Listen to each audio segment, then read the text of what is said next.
Hey, it's Mac with PriceActionTradingSystem.com, and it's Thursday. It's March 26th. This will be our chart lesson for today, and this is going to wrap up our week. No chart lessons on Fridays.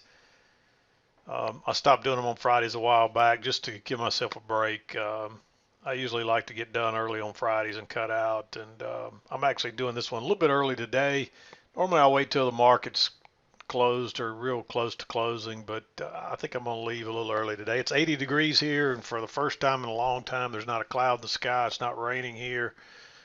We've had rain and cloudiness for months here, and so it's a, it's a really nice spring day. And again, it's about 80 degrees out and not a cloud in the sky, bright and sunny. And so I'm going to try to wrap up here a little early, and not much you can do publicly, with the virus and so forth going on, but can still get outside and enjoy the outside weather if I don't do anything but sit on the porch and just soak in a few of the sun rays because we haven't had any lately. Good vitamin D to they say the vitamin D is good for the warding off the virus in your immune system. So I'm going to do that today. But anyway, not to waste a lot of time on jibber jabber, but I'm going to talk about the chart today. A couple of things I'm going to go over. I continue to get lots of questions about trend lines, and I put some thought into the trend lines and a few things I'm going to try to tell you about trend lines again today. And I know some of you are getting that have been around a while are getting bored with some of the very basic stuff. So I'm going to try to talk about something that I think that'll be helpful to everybody. Thinking about it really strongly, trend lines are a skill. They really are. And people say there's no way you could draw that trend line. Well, you can go look at some of our charts that I drew at 9 o'clock in the morning, and then those trend lines are still in play at 3 o'clock in the afternoon. Now, we've had a lot of changes back and forth and up and down, so you won't see that as much on a day like today. You just got to draw new ones. We really have been sideways since we started making these highs around 10 o'clock this morning, and we finally broke through them and failed almost instantly. So we've really been going sideways. The difficulty of this sideways information here is it's real clear what's going on off the highs, but your lows are all at different spots. So it makes it a little harder to trade a range when you don't know exactly where the lows are at. Or if they change, you pretty much just have to kind of use your trends. Once we started breaking out of this range here, you pretty much had to use your trends. Um, so, but again, back to the trend lines. Um, it's a skill that, you know, everybody, some people are going to pick it up quicker and easier than others. But something else that really I got to thinking about that came to mind is that it's like you see these, you see these pictures, but I know some of you probably seen these before, but they're a picture that's basically an optical illusion. You can see different things in the picture based on how your brain works and so forth. And just thinking about it, I have no scientific proof to back this up, but I would imagine that this comes into play. So I thought I would show this to you. And I'm just going to put a picture on the screen here, and you can see that picture there. And I'm not going to tell you what I see or what's there yet. Just look at it a minute. What do you see? Um, there's two different options here that you might see on that. And I think this has a lot to do with why some people struggle with trend lines because it's a visual thing and our brains and our eyes work differently. But the first time I looked at this, I saw a duck. Um, but you can also see a rabbit here. So which one do you see? And it's one of these optical illusions where you could see different things in the picture. And sometimes there's some really difficult ones. And usually I can see, somebody will say, I just don't see the other option. And some of you may not see the rabbit, I don't know. But this one's pretty straightforward, but it's just a good example of one that I thought I would throw up there. I didn't go spend a lot of time trying to dig out a real difficult one or anything. I think this gets the point across. But just in my thinking, I wonder if that is why some people have a harder time with trend lines than others. But in the end, regardless, this is a skill and you have to practice at it and learn it. I can see the trend lines I can glance at this chart and see 99% of the trend lines. Maybe not 99, but 90% of it I can see. I still draw them because sometimes you can't tell if there's been a break real closely or whatever without drawing them. But I can glance at the chart and see the trend lines in just a blink, and where some people can't find them even after they study it for a while. So it's a skill, but it also may be something that's inherent in the way our brain works. I don't know. That's the reason I showed you the picture with the optical illusions in it, that you can see different things, because I really do think some people struggle with this, but maybe just because of the way their brain works and the way their eyes see things. So uh, nothing wrong with it if you don't see it. Maybe that's because your brain works better than some of us dumber people that can spot the other things because maybe it's because we're dumber. I don't know. So I'm not trying to insinuate that it has anything to do with some people being smarter than others or anything like that. So please don't take that away from it. But anyway, another example that I've come up with, something I thought might help with the trend lines and um, the trend channel lines and the mid lines and all, is that think of it like a magnet. The trend line is like a magnet, and it pulls the prices to it, and then once it touches it, it's like putting two magnets together. They repel each other, and it's the same thing on the trend channel line. When prices are moving towards it, it's like a magnet. It pulls the prices to it, but then once they touch it, it turns them and they move away. And that's what you want to see. And I'm always talking about it needs to fit neatly. Look how neatly that price action fits in that trend channel. Every time prices touch the trend line, they turn down. Every time they touch the trend channel line, they turn up. That's what I mean by neatly, fitting in there neatly. Somebody will send me their trend line, and let me just move these out of the way. And, it'll look something like this. And then they'll copy that and drag it over here, and it'll look like that. And that's what their channel looks like. And yeah, your prices are inside that channel, but does that look anything like what I showed you a minute ago? Are prices fitting neatly in there? No, I mean, yeah, it's close, but it's not the same thing. And and you want it to fit neatly, and you want it to fit right. And this was a great example of one, because you can see how every time prices touch this trend line, they turn down, and every time they touch that trend channel, they turn up. But now if you had it drawn the other way, yeah, it still fits, but it's not the same. It's close, but it's not the same. And I hope you can see that. And so I hope that's clear what I mean by your prices have to fit neatly in there. One thing I've found is you don't have to have your trend lines perfect. Close sometimes is good enough, but you can't be completely off. So, I mean, even that brown one is drawn better than a lot of the ones I'll see.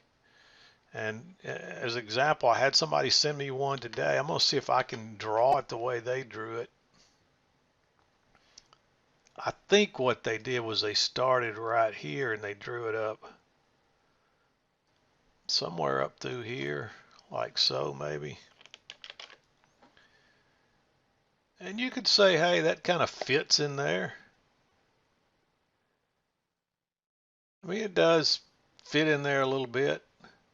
So you could fool yourself into thinking, let me just discolor, let me just put a different color so that all the lines don't run in together. But where was the next one? I think it was this one right here. So yeah, you could come to the conclusion that, hey, that kind of fits. Because you do get another touch way up here again. So yeah, it kind of fits. But look at the high up on the upper side. You're not getting anywhere near that. It's bouncing off this line. And look, it even turns here before it gets to it. It's bouncing off my midline there. And then, so you got to you can make an argument that that kind of fits, but it's not right. It's not really helping you. You might have got a trade out of it right there, but if you had it drawn right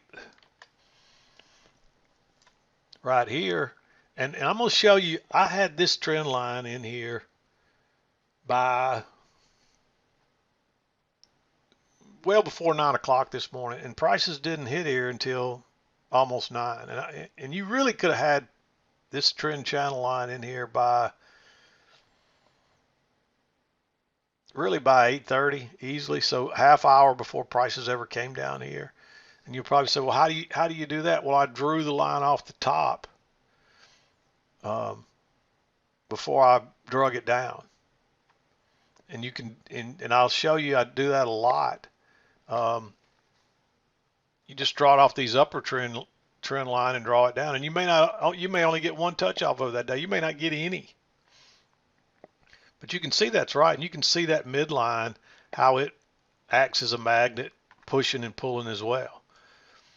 It draws the prices to it, and then it repels it, draws it to it, repels it, draws it to it, repels it, draws it to it, and repels it. Look at it repelling prices off the upside up here. And then it runs down here, and once it gets below here, notice how it pulls it back. It usually tries to pull it back and test it again, and then before it goes lower. Same thing in the MA. All these support and resistance are like magnets. They pull from one side and push from the other. And so maybe that will help some of you to understand, and drawing them a little, showing you what I mean by fitting in there neatly. Look at this one, how neatly that fits in there. And then you finally get a break and a move to a new low where it bounces off that and confirms that trend line right there that I had in place early this morning. And it doesn't get confirmed until almost 10 o'clock, 9:40 or so in there. And it really doesn't hold even then. Most of your price action was up in this upper quadrant or upper half. And until you finally get a break, we moved up to a new high, and we've just kind of been going sideways. We've tried to sell off multiple times here, and now we finally worked higher. And there's a good, let me show you this. Even though you got strong resistance across here, notice that we just couldn't sell off, and we're kind of making higher highs here, and even then when we made a lower low, we quickly make higher lows again. I guess I meant to say higher lows down here, all up through here. And we finally make a lower low, and then we start making higher highs again. Then we finally get a lower low, and then we start making higher highs again. And next thing you know, we're going.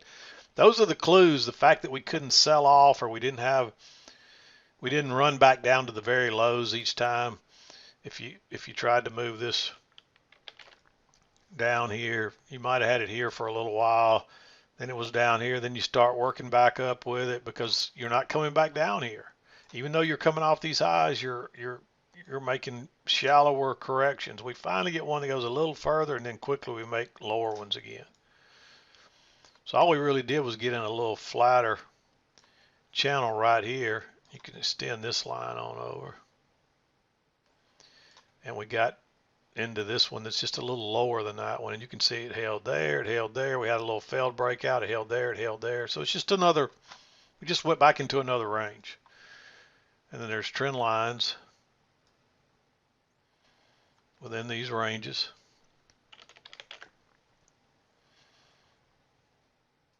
and you can see here we had a little bit of overshoot there, and you'll say, well, that doesn't fit in there neatly. Well, you'll see breaks occasionally, but most of the times it'll fit in there, and you can see that how neatly that price action fits, except for right there, and that's an overshoot, and then it wasn't long till we reversed. And that's what will happen a lot of times when you get an overshoot. Somebody wanted me to talk about overshoots.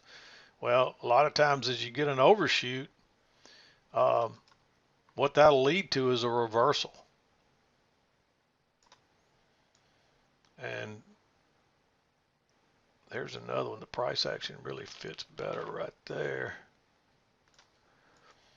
You can see how I've got that fitting in there where it turns prices at the highs. It's kind of small, I'm sorry, but there's just so much on this charts.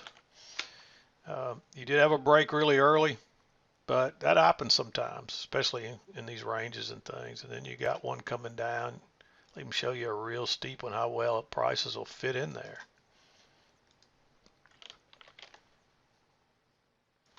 You can see that prices are fitting in that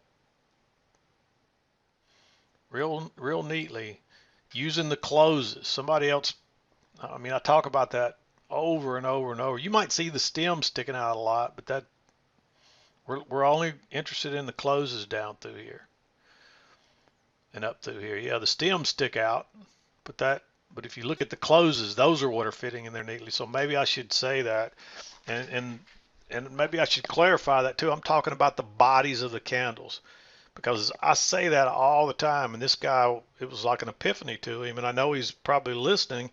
He called it the tapering of the feathers, or I can't remember exactly what he called it, but basically some people call these stems or feathers, or he called it tapering of those feathers or stems. And so maybe it's just a matter of the wording sometimes, but I use the closes or the bodies. And I say closes, but it could be the opens as well, depending on which side and how the candles are going. But in other words, the body of the candle, not the stems. You got to use the bodies when you're looking for your breaks, higher or lower, the bodies and the stems rather. So if we wanted to break, if we're looking for a break below, say this candle to go short, then yeah, I got to count the stem too, because that's part of the candle. But when we're just looking for these trend lines, it's a lot of times it's the bodies and not the stems. Don't ask me why. Just something I found over the years that I got the trend lines to fit better. I have no idea why. It doesn't matter why. Just understand that that's the way it works, and use it. That's the best way I know to put it. So, but again, think about it like a magnet. The line pulls from one side and repels from the other. And that's really what it's doing all the way up and down these trend lines and trend channel lines. Prices are pulled or attracted to it, and then when they get to it, they're repelled by it. And you can see that all the way up through. You can see this trend line, prices pulling back to it, and as soon as it gets back, it repels it over and over until it finally gives break, and then you got one working this way. And look how those prices fit real neatly in there. So you finally get a break, a move to a new low, and then you got one working up. So I hope that maybe helps some of you. And again, maybe talking about the picture I showed you with the illusion in it, maybe that helps explain why some people have more trouble with it than others. I don't know. I'm not a scientist. I just try to think of reasons why, how to explain it easier or to show it to you easier, or why some people might struggle with it. And that's just something that came to my mind. Again, I have no idea if it means anything, but I'm guessing it does, because some people will glance at this chart and see something totally different than what I see. So just keep that in mind. Let's see, what else did I want to talk about? Oh, I want to talk about overshoots. People always ask me about an overshoot. What does an overshoot mean? Well, an overshoot generally means that the market is overdone. It means that it's strong, and you could continue to get overshoots that last a while. But generally, when you start to see overshoots, it's not going to be long until you probably get a reversal. And here's an example of one here. We overshot this one up here, and then prices turned real quickly. And there's actually two-legged correction here. It has an extra leg in it. And so you probably want to look at that last move from here to here as a possible measured move. And then when we start it up right there as a target. And you can see that's where prices are now.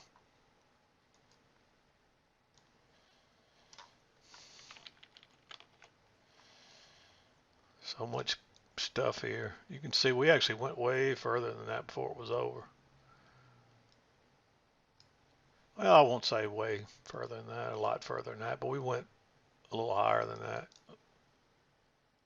So you can see there's where we were, and we went a little bit higher than that. So, but yeah, usually those big corrections like that you can clearly see a couple of legs, and they're usually the center of the pattern. So yeah, but again, on overshoots, a lot of times, and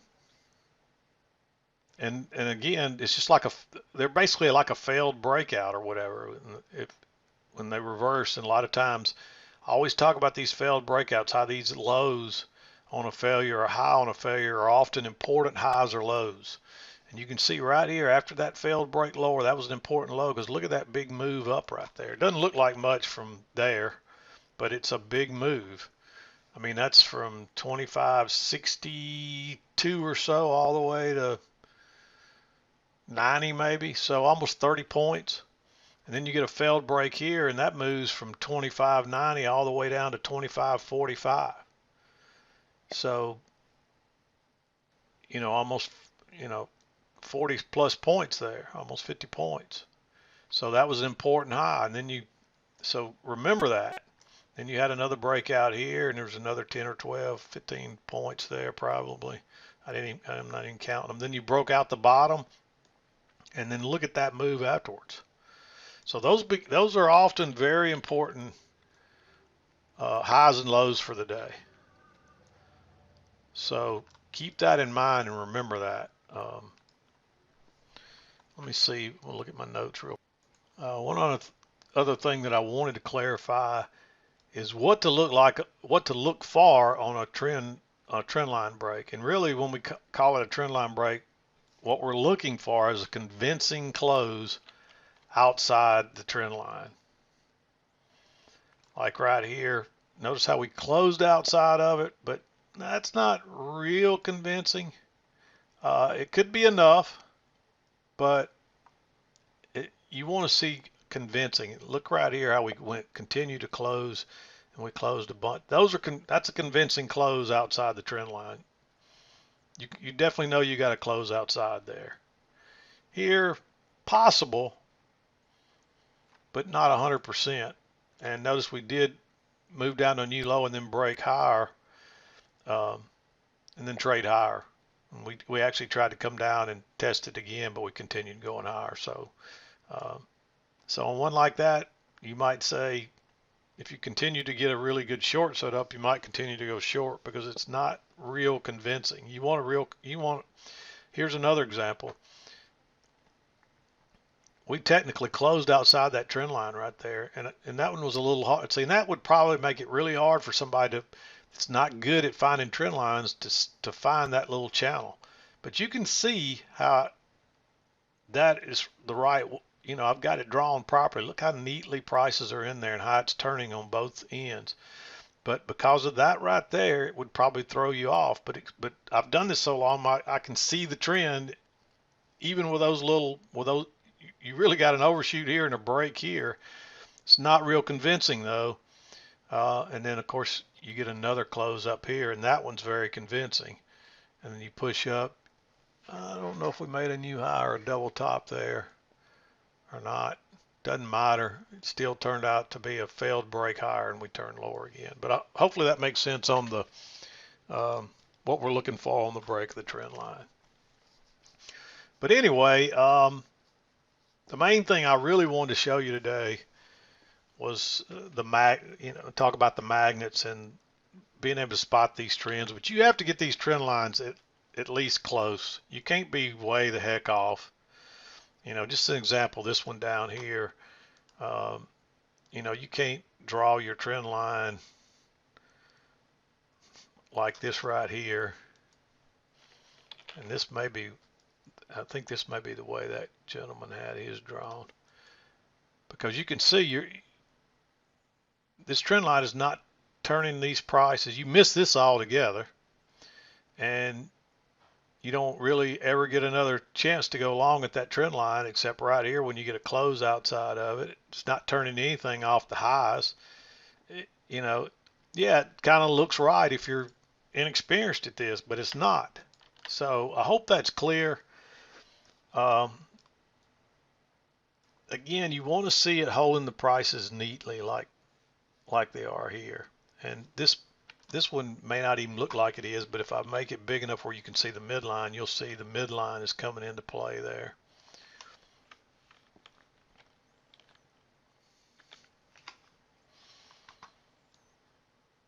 And even with that, there's short-term trend lines in here. So now that we're down, you can see them. There's a trend line there. There's another one right there.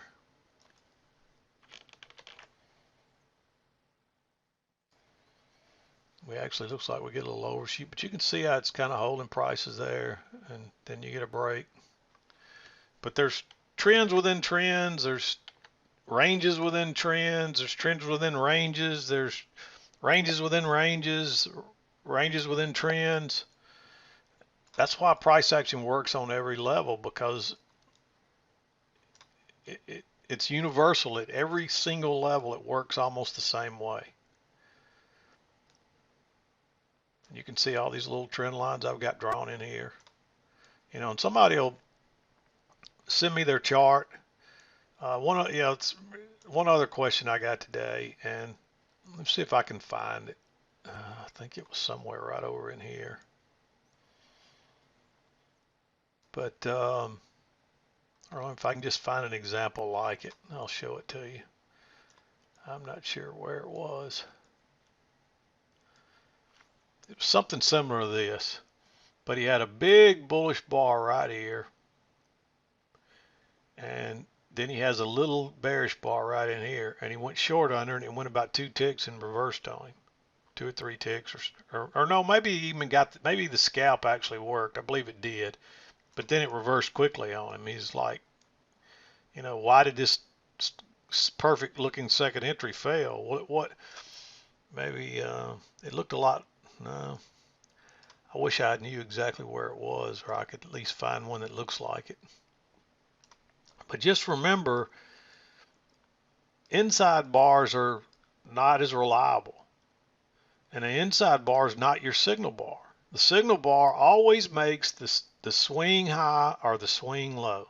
So this little bar right here makes the swing low. That's your signal bar. This bar right here makes the swing high. That's your signal bar. Not this one. Not this one. But this one here is the signal bar. If you were going long, this is the one going short. It's always the low or high of the swing. None of the other bars are it. And here's a good example right here, maybe. This is a second entry long when it broke higher right here, but this is your signal bar. It's too bearish. You can't go long above that bar. So what people are doing are using this one for your signal bar, and then it fails and they wonder why, because it's not your signal bar and it's not a good signal, and your signal bar is hugely bearish. You'll see these work sometimes. This might be the spot right here.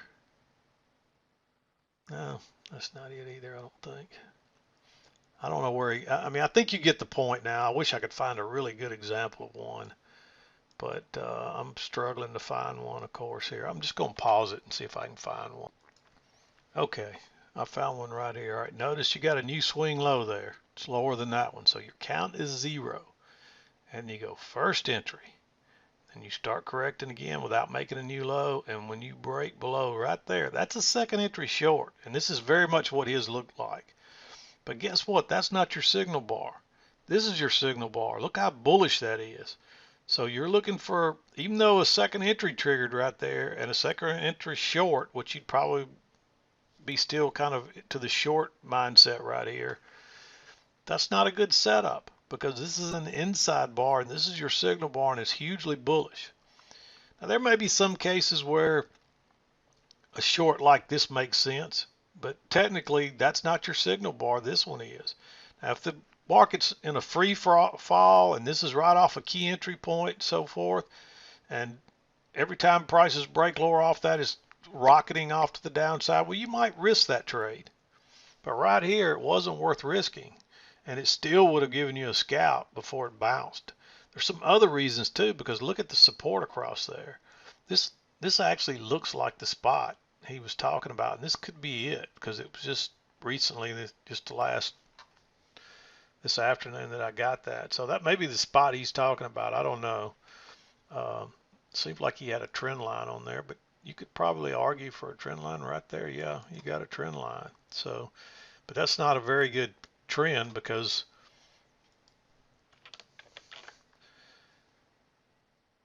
you might still argue at that point that it's, there's maybe a trend line there. But the big thing you got to look at, if you back out and look at the big picture, we're just working sideways here. And look at that support right across there. It held once, held twice, had a little failed break there, then it held again, and so you're going short right into support, and that's never any good either. So in the context here, even you'd never want to take that trade. Even if that was a bearish bar right there, you wouldn't want to take that trade. But I'm not sure that's where he was. So, but just in case, he'll see it and maybe he'll understand. But I hope it's clear about the signal bar. The signal bar is always, here's the signal bar right here. Of course, we do break higher, so that could be considered a signal bar. But again, you got an inside bar right there. You can't take an inside, and now you got bars stacked up just going sideways. That's congestive right there. Not a good entry. So this is the high of the swing there. That would be your signal bar. That was actually a temporary low, so that would have been a signal bar. Here's another one. When I say signal bar, I'm not saying these are good trades or these are the signal bars you're looking for. Here's a good one. You're working higher, you pull back, you get a first entry, then you pull back again. So when it broke higher right there, that's a second entry long. And that's a nice bullish bar. And you got plenty of room to get out. And this thing keeps on working higher. That's your signal bar on that second entry. This would have been a double test. This is a great double test. If anything, this was a great long right here. Notice that you made that low. You test it once, you test it twice. Big bullish bar. I'd go long right there. And look at that move you got out of that. Instead, you probably got other traders going short. It's not even a good setup because they're not using they're not using the system properly or the strategy properly because they're going short below a bullish bar. There's a reason we use signal bars. Here's one that makes the low. It's very bullish. Long way back to the EMA on a failed break lower. This is the signal bar right here if you were going short. This would be the signal bar if you were going short. It's the highs of the swings. These are swings. Every time it makes a low or a high, that's a swing. Swing high, swing low, swing high, swing low. Swing high, swing low, swing high, swing low, swing high, swing low. Really get a double swing low, swing high, swing low. So I hope that's clear. And the swing low or high is always going to be your signal bar, always. So anyway, we're way over 30 minutes here. I'm going to wrap it up. No chart lesson tomorrow. I'm going to probably take the whole day off. I may come in the morning and do the mid-morning post, but if there's not one in the morning, it means I probably took the whole day off, but I'm going to cut out of here pretty quickly, and I may not come back till Monday. So anyway, everybody stay safe out there. If you're somewhere where the virus is prevalent, steer clear of people, wash your hands, and just be safe. And I hope you learned something from today's lesson, but we'll be back again to do these for sure on Monday. And again, if there's no mid-morning post in the morning, you'll know why. I probably took the day off. So I'm going to wrap it up. We'll be back to do it Monday. I'm done for today. This is Mac with PriceActionTradingSystem.com, and we'll see you next time.